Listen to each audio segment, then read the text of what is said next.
प्राण तत्व तो ये है कि आंतरिक विशुद्धि भावों की, उसमें ये केवल सहायक है, उतना ही रोल है इसका।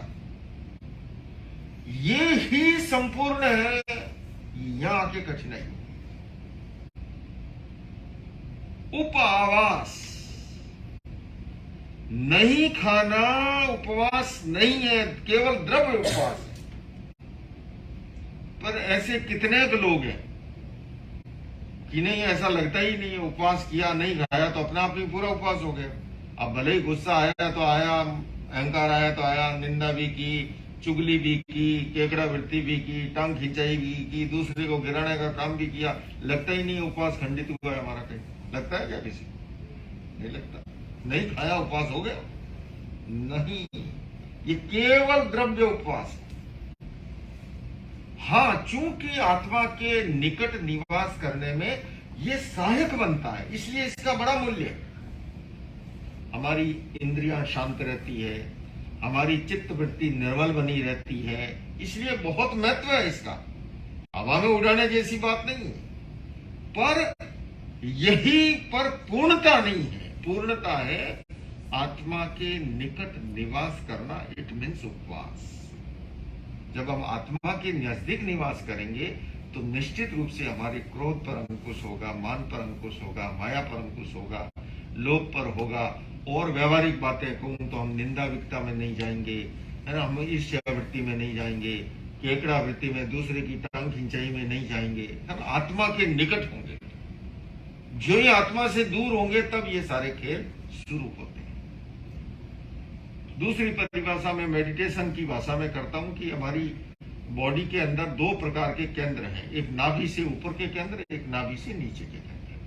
जब जब हमारी चेतना ऊपर के केंद्रों में निवास करती है, इट मीन्स उपवास घटित होता है, और उसमें निराहारता भी निश्चित रूप से सहायक बनती है। इसलिए निराहारता का महत्व है।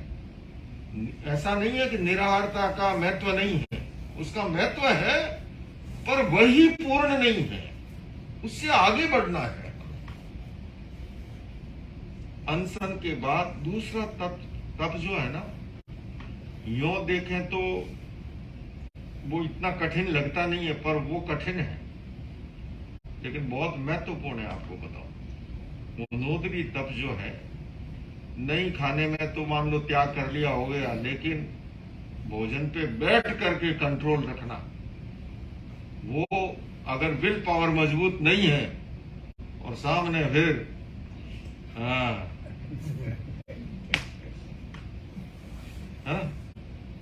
लेकिन उनोदरी तप बड़ा महत्वपूर्ण तप है। आपको बताऊं, पहले तो इस शब्द को देखिए, उनोदरी। यहां पर लगभग तो क्या है, आप शब्दों को पकड़ो ढंग से और उसको थोड़ा झकझोरो, उसी में से अर्थ निकल के बाहर आएगा।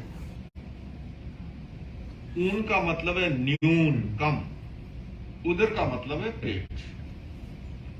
पेट की आवश्यकता से कुछ कम खाना, ये उनोदरी तप। उनोदरी तप आध्यात्मिक दृष्टि से तो महत्वपूर्ण इसलिए भी है, मैंने कहा कि इससे जब हम अधिक खाएंगे ना तो करवटें बदलते रहते हैं, खाट तोड़ते हैं, और कुछ नहीं। वो नई नई बहुरानी आई थी पंडित परिवार में, और सासू ने कहा कि बेटा, आज तुम्हारे ससुर जी यजमान के यहाँ भोजन के लिए जाएंगे, तो आंगन में खटिया बिछा दो, आते ही उनको लेटना हो। बहुरानी ने कहा, आपके यहाँ ऐसा रिवाज है? तो बोले, क्यों, तुम्हारे यहाँ कैसा रिवाज है? बोले, जी हमारे तो अगर यजमान के यहाँ खाना खाने जाए तो वहीं से खटिया पे लाते हैं, फिर नहीं आता।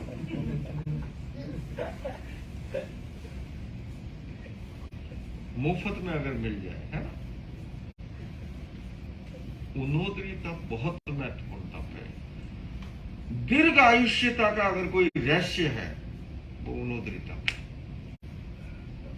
सन 1996 में मेरा जोधपुर में चातुर्मास था, 1996। मुझे बताया गया कि एक दंपत्ति आज दर्शन करने आएंगे, और उन दोनों के 32वां वार्षिक तप का तप है।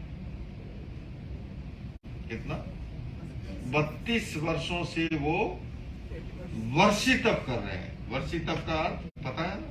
पूरे 12 महीने तक एक दिन छोड़ के एक दिन लगातार 12 महीने उपवास करना, तब जाके एक वर्षी तप होता है। और उन दोनों की अवस्था थी 90 पार। जब आए मैंने देखा एकदम पूरी तरह स्वस्थ। उन्होंने कहा हमारे घर में कोई नौकर चाकर नहीं है, हम सब कैनेडियन की तरह।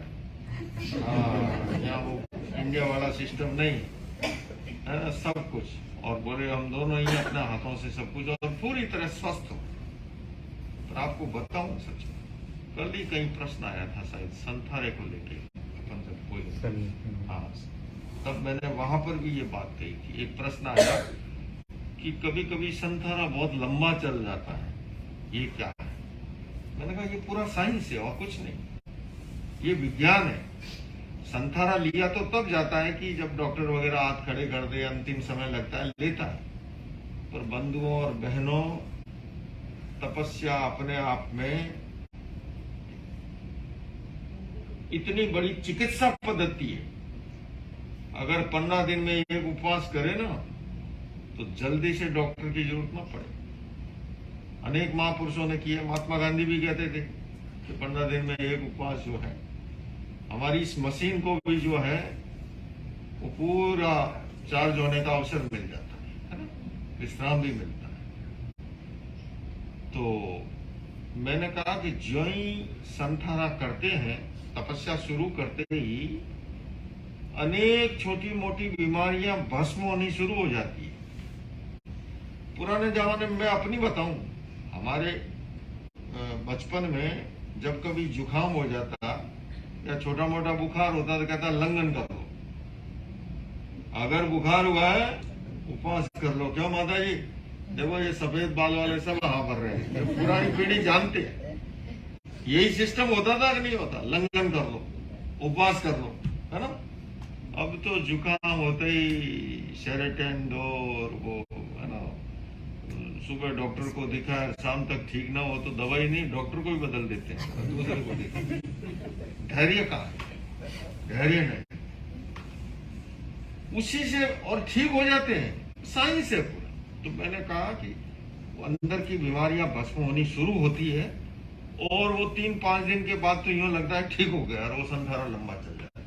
छोटी मोटी बीमारियां भस्म होनी शुरू होती। दीर्घ आयुष्यता का रहस्य है।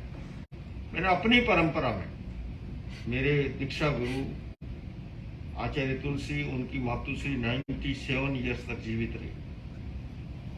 उनके भी गुरु कालुगणी, उनकी मातुश्री ने प्रलंब आयुष्य प्राप्त किया, और दोनों ने 20-30 वर्ष से वो वर्षी तप कर रही थी, एकांतर कर रही थी, एकांतर तप। सोना तप करके निर्धाद बनता है, और इंसान तप करके भगवान बनता है। किसी को पीएचडी करनी हो ना, बहुत बढ़िया विषय है ये। जितने संथारे हुए उसकी स्टडी करके देख लो। ये दूसरे लोग नोबेल प्राइज लेके चले जाते हैं उपवास पर खोज करके, और जिनको विरासत में मिला हुआ है। मूलतः ये सब भगवान महावीर जितने बड़े आध्यात्मिक महापुरुष थे ना, उससे बड़े वो वैज्ञानिक पुरुष भी थे। वैज्ञानिक लोग लेबोरेटरी में उपकरणों के माध्यम से सत्य की खोज करते हैं, और तीर्थंकर महावीर ने तो अपने शरीर को ही प्रयोगशाला बनाया, और जिस सत्य का साक्षात्कार किया वो हमारे सामने प्रस्तुत है।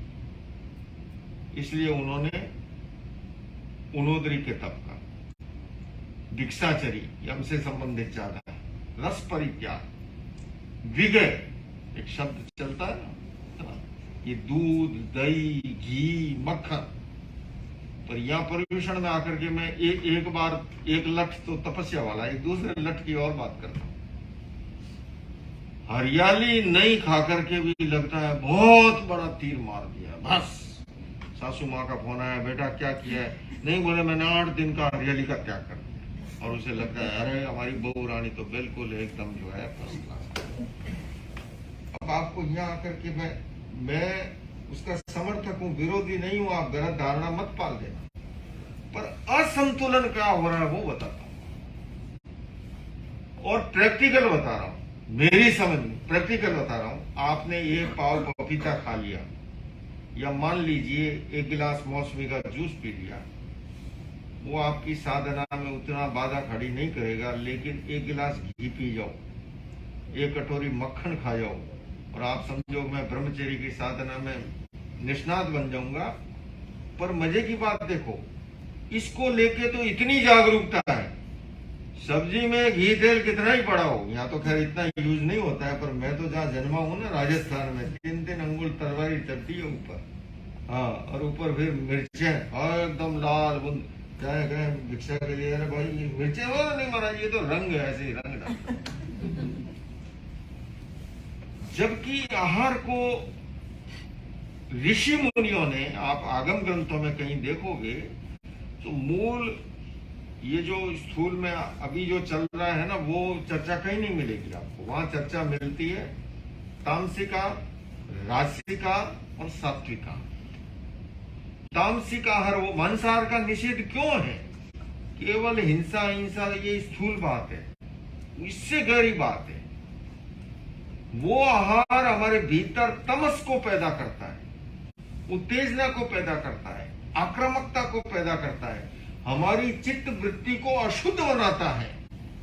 और जिसकी चित्त वृत्ति अशुद्ध हो जाए वो कुछ भी अनर्थ कर सकता है। इसलिए तामसिक, या लहसन हो, नई जनरेशन के प्रश्न आते हैं ना कई बार, प्याज का निषेध क्यों है, लहसन का निषेध क्यों है? इसलिए वो तमस को पैदा करता है, तामसिक आहार की कोटि में। राजसिक आहार, जिस आहार में प्रचुर मात्रा में घी, तेल, मक्खन आदि विघ्न का प्रयोग होता है, वो राजसिक आहार है। इंद्रियों को प्रदीप्त करता है, इंद्रियों को उत्तेजित करता है। इसलिए कहा सात्विक आहार वो जीवन को भी टिकाता है और साथ साथ में साधना में भी सहायक बनता है।